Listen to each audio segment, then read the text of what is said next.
So iniwan sa inyo. Kilala niyo yung nagsangla? Nasaan yung papel ng motor? Sa kanya po. Walang ORCR to. Sir, para po muna. Pahinto po muna. Pahinto po muna. Kasi po... Naka-duty ko saan? Ay po, patabi po muna. Nasa rin. Opo, pero... Ilan nakatambay dito, ang dami oh.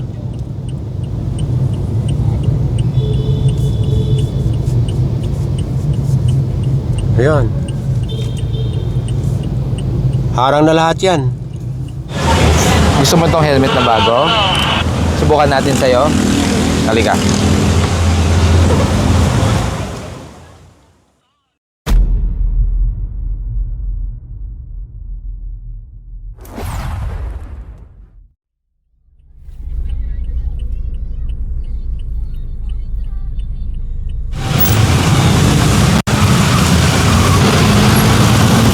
Ito yung UB Express. Yung mga sasakyan, i-forward nyo. Boss, obstruction kayo, ha? Pedestrian crossing yan. Opo, kahit na senior, pedestrian crossing pa rin yan. Pwede lang makita lisensya mo. Verify lang tayo, ha? Oo, verify, ha? Kasi ang pedestrian crossing dapat hindi hinaharangan. Oo, eh bakit nakapapel? Dito na ano sir, yung papel ko sir sa negro sir. Dito ko nakuha yung papel sir. Magandang umaga sa inyong lahat. Nandito ngayon ang Special Operations Group ng MMDA sa may Kalayaan Avenue at sakop ng Taguig City. At kasama din natin ang mga Coast Guard, LTO, at ayun, yung SCOG.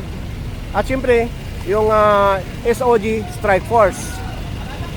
Hello! Good morning! Good morning sa inyong lahat! Hello! Good morning! Happy New Year! Woo! So yun, at mayroong complaint area na papasadahan ngayon dito sa may part ng Taguig. Dalawa yun. So dahil ito nga ay main road papunta sa complaint area, ay pinasadahan na ito. Sa kabilang bound, ayun, mayroon ng hinahatak. Saka maraming mga motorcycle ang tinitikitan na nakapatong sa sidewalk. May mga pinapakuha ka bang motor, Bon?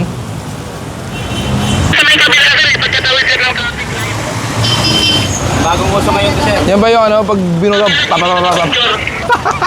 Tapos burado plaka. Nasampad dahil walang lumabas na may-ari. Ang layo na ng nilakad natin. Nandito na tayo sa may BGC Ortigas Bridge. Magmula doon sa may Talipapa Market ng Kalayaan. So ang complaint area sa kabila, sa kaliwa.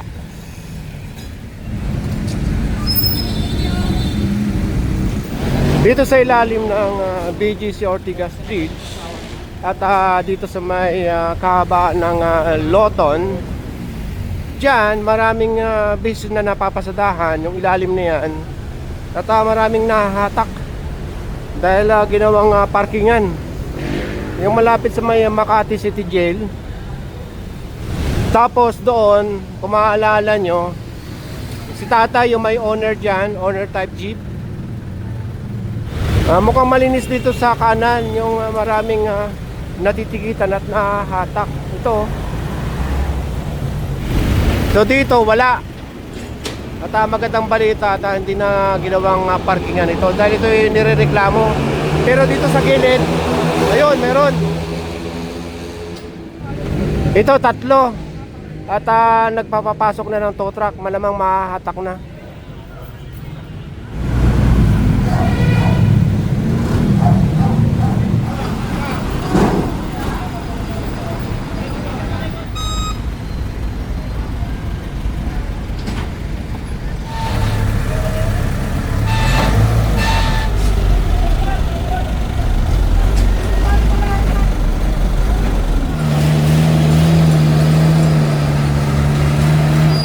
Okay, tara, nahahatak yung tatlo. After natin sa Loton, kakanan ng GP Rizal papunta ng Buting. Pero yung ibang tow truck nauna na at meron nang inahatak. Naririnig ko sa radyo. Nasa JP Rizal na tayo at hinahatak itong tumirik na e-taxi. Electric taxi yun eh. Ay, gising ko na sir, hindi alis na ako sir. In short, kanina ka pa nakaparada Dito dyan. sir, ano ko na po sir. Sabi mo, kagigising mo lang. Ito sir, gigising ko na sir. Pumarada ko sir, mga alas 3 lang sir. Alas 3 na madaling araw. O ibig sabihin nga, naka-overnight parking ka na. Ano sir? Bawal dito, highway ito ko, major road to. Ano ka ba? Hindi pala ito tumirik katulad ng sinabi ko kayo na umaandar. So ito na yung may-ari.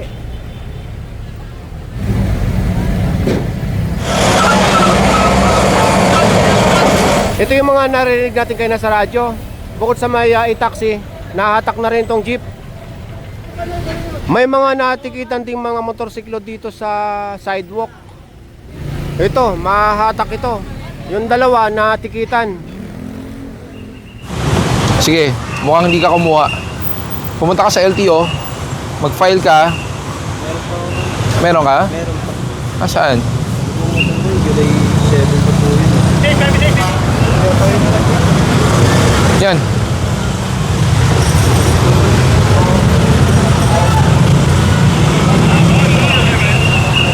Yan. Yan ang tama. Good. Sige, okay na yan. Tinignan lang yung dokumento kasi nakalagay sa plaka, lost plate. Nasa tapat na tayo ng UMAC.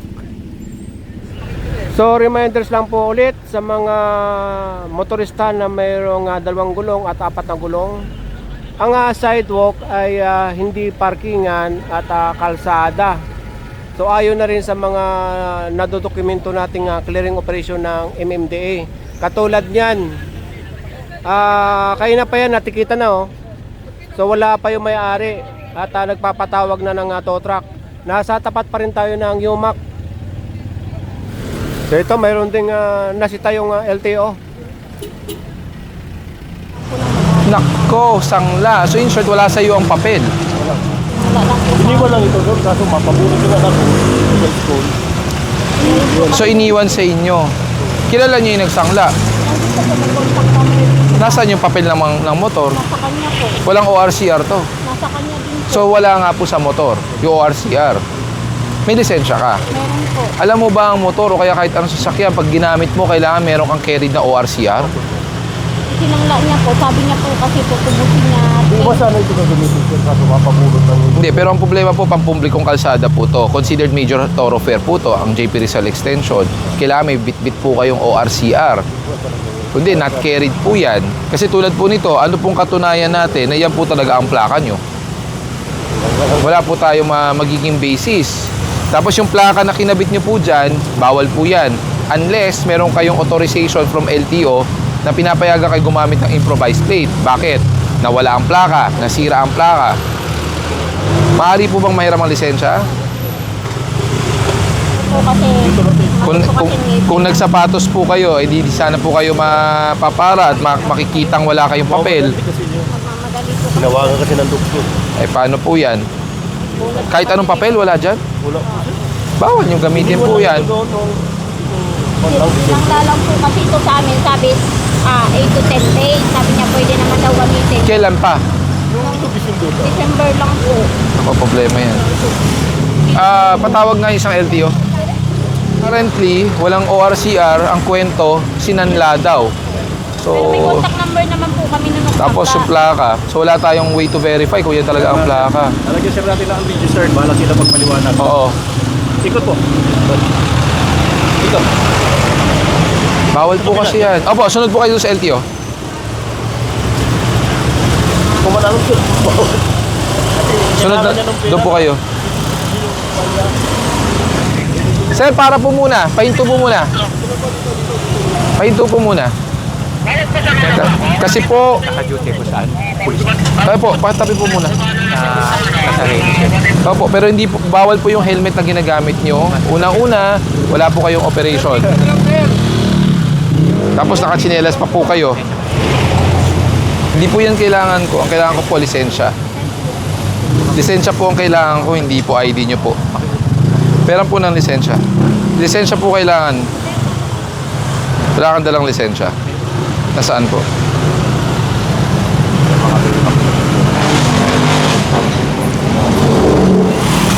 May ORCR kang dala? Pati nga po yung ORCR. Ha? Rehistrado po ba to? Yes, sir. Kasi pera po ng ano? ORCR.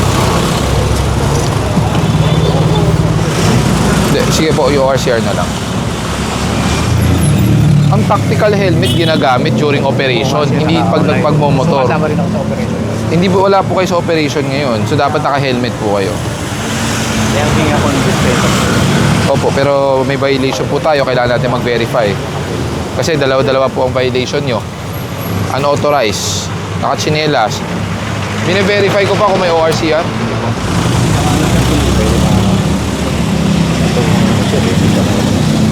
Valid pa naman. Ako na. Yung CR po. CRC. CR po. Dapat po kasi ORCR, both carried yan. Kahit Xerox lang. Wala ka? Dito sa insurance mo. Motor number po. Talagang tayo mo mababilis lang, ha? Sa mga magtatanong kung ang kaibahan ng paninikit ng MMDA sa kanang LTO, katulad niyan, sa MMDA, pagka ganyan, nutshell, merong nutshell ang MMDA, tapos ang multa ay 3,000. Ngayon, pag sa LTO naman, tinatawag nilang substandard, so wala silang nutshell. So, ang equivalent ng multa sa substandard, 1,500, katumbas yun ng walang helmet. Sa paninikit naman, katulad ng mga illegal parking, at yung mga katulad ng ginagawa ng MMDA, tapos no parking, ang MMDA tinitikitan, hindi kinukumpiska yung lisensya. Sa LTO naman, pag nahuli kayong illegal parking saka no parking, kinukumpiska ang lisensya. Skog, kumpiskahin nyo. Kumpiskahin nyo yung lona. Sakay nyo sa likod ng Ranger. Kumpiskahin nyo yung lona. Kumpiskahin nyo. After natin sa JP Rizal, nandito tayo sa may C5. Ito yung U-turn slot at ang direction ng clearing operation papunta ng south sa may Palar. So nadaanan ito. Bawal na bawal po dito mag-park dahil ito ay anong tawag dito? Ayun, nakita nyo ang daming sign dito. O yun. So kaya yung mga nakapark dito, ayan, tinitikitan na ng enforcer sa kandun, yung mga nabutan dito.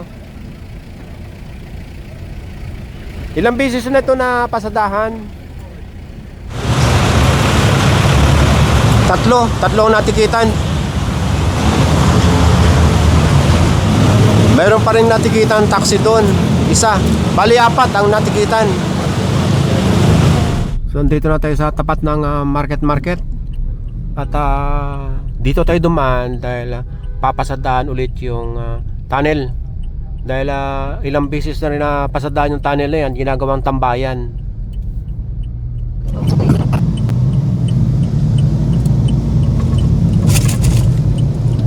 Katulad ng isang yan. O yan. Ilan nakatambay dito, ang dami oh.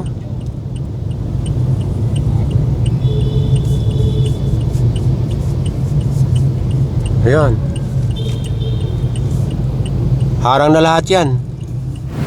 Bawal na bawal po magparada dito sa ilalim ng tunnel. Paparada ko lang kasi may sinasyan ako eh. Oh, yun. Ayon kay tatay, follower natin. Ganyan talaga eh. Oh, ay nagchat-chat daw siya. Eh, yun nga lang, bawal naman talaga mag-chat habang mamaniho, pero bawal din kung saan kayo nakapark. Ayun. Aminado naman siya. So dito, ganun din. Alamin natin yung mga reason bakit sila dito nakaparada.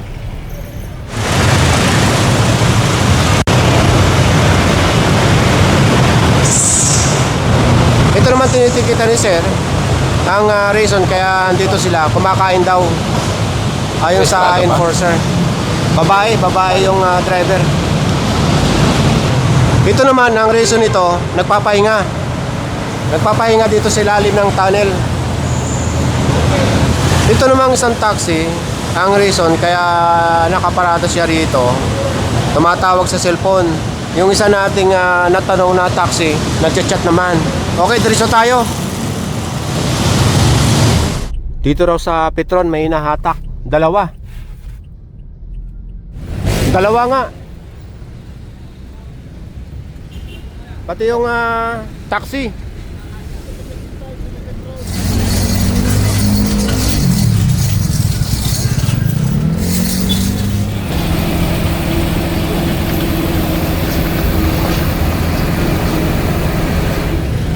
Nakapatong kasi sa sidewalk itong taxi saka itong nakasampa sa tow truck.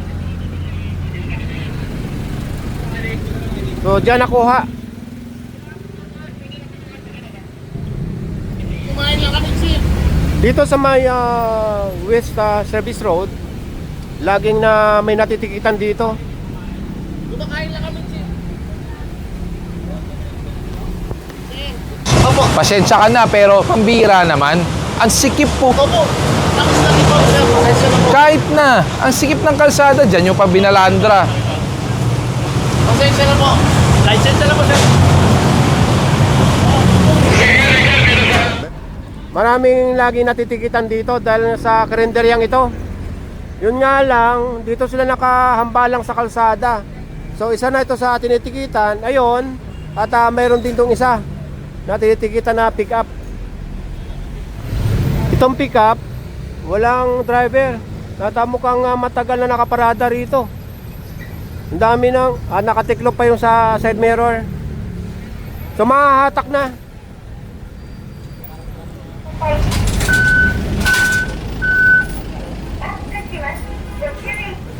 Nasa C5 pa rin tayo at merong hinahatak dito. Bakit ba ito hinahatak? Nasa kanto. Pag halimbawa tignan nyo pagka may papasok na sasakyan at ayan, may nakapark dyan, malaki istorbo kaya hinahatak. Dito naman sa hinahatak na ito, sa ilalim ng halaman na ito, ayun, kumakain si tatay, pwesto niya. Anong oras na ba? Bakit Ala, mag-aalas 12 na pala ng tanghali.